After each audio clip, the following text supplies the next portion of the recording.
membaca dan memprediksi politik lokal Indonesia masa krisis. Ya, pasca masa krisis, pasca masa Soeharto, yang sering disebut oleh orang-orang politik lokal sebagai Indonesia baru. Ini adalah pilihan kata diksi yang dianggap netral. Daripada kita ngomong pasca Soeharto, pasca Orde Baru, ya, mending kita bilang Indonesia baru, karena di sini pemerintah pusat dan yang disupport oleh negara-negara luar, ya, berusaha untuk mewujudkan demokrasi. Demokrasi apa? Demokrasi lokal. Gitu ya.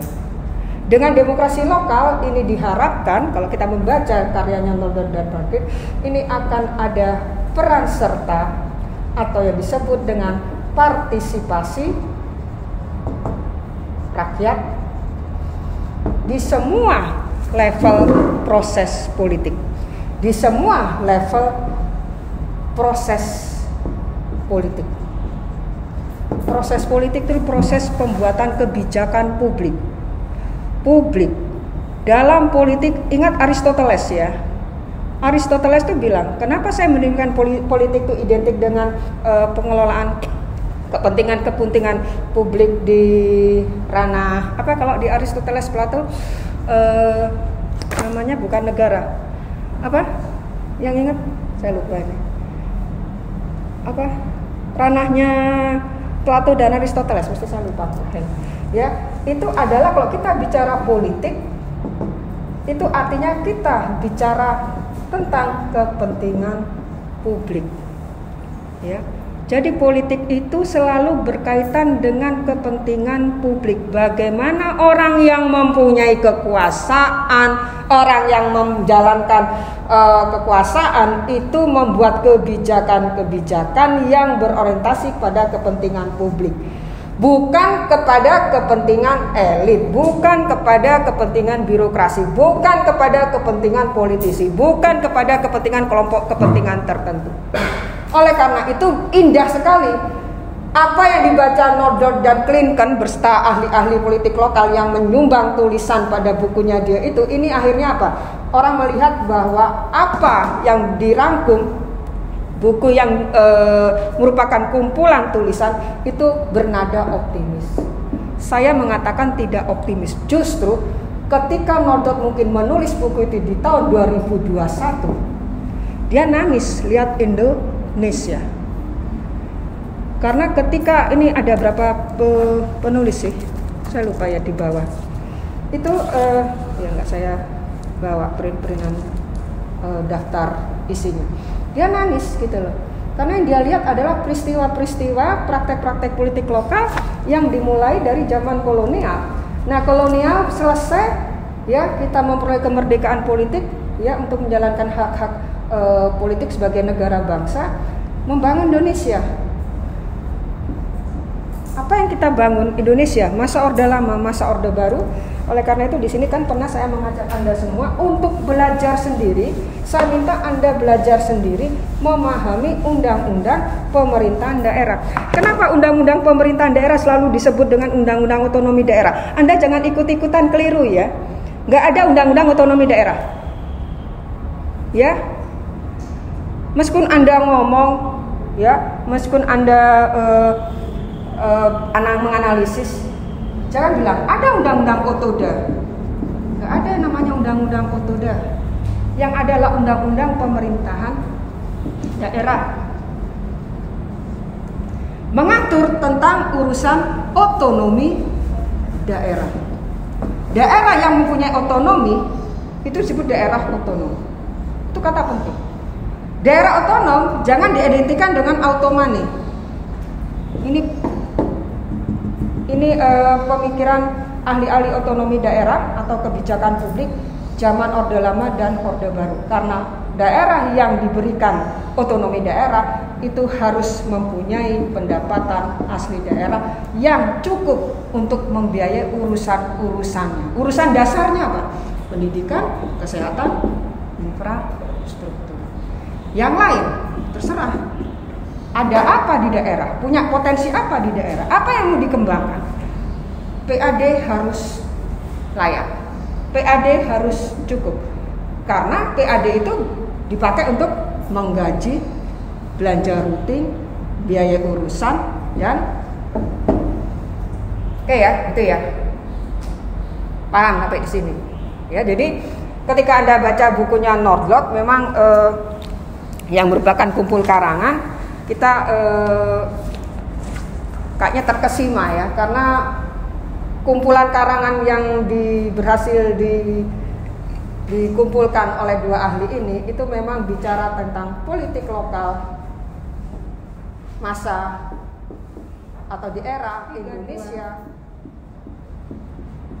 Sebelum saya lanjutkan, saya ingin memberikan di Indonesia baru Undang-Undang Nomor 32 2004.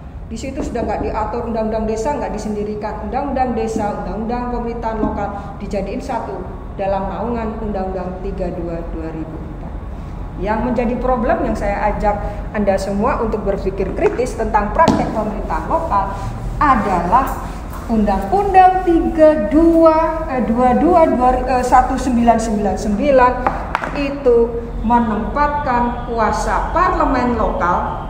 Bukunya memang dibilang parlemen lokal, yang DPRD ini mempunyai kekuasaan yang dominan, menundukkan, mensubordinasi kepala daerah. Kepala daerah punya dua peran ya, punya dua fungsi ya. Dia sebagai perpanjangan tangan pemerintah pusat dan dia sebagai kepala daerah otonom. KDH, kepala daerah, perpanjangan tangan dari pemerintah pusat, dan kepala daerah sebagai kepala daerah otonom.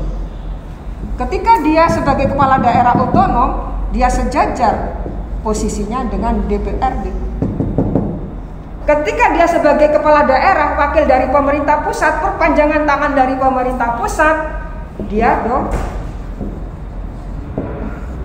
mensubordinasi DPRD dulu. Nah, dengan peristiwa Undang-Undang 221999, mereka nggak mau ini. Mereka ingin menjadi lembaga yang superior di tingkat lokal. Nangis semua kepala-kepala daerah ya sejak diberlakukannya Undang-Undang 221999. Laporan pertanggungjawaban kepala daerah otonom semua ditolak oleh DPRD. Ngeri situasinya, gila-gilaan, liar demokrasi lokalnya.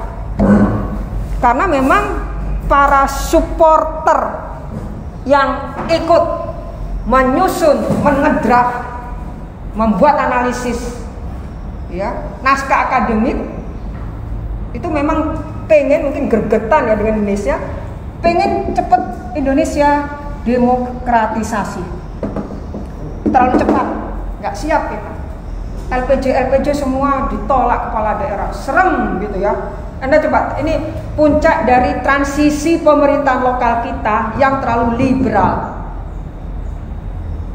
Tahun 99, liberalisme sebenarnya dimulai dari tahun 1980-an, yang kemudian menjadi ideologi neoliberal yang dianggap sejalan dengan sistem kapital. Rusaknya demokrasi lokal di negara kita. Makanya buku yang dieditori oleh Nordlot dan Gary Clinton ini menarik ya, bernada optimis gitu ya. Indonesia pemerintahan lokal, lalu kita memberlakukan Undang-Undang 32 2004. Lalu pilkada dipilih dipilih juga secara langsung oleh rakyat di daerah.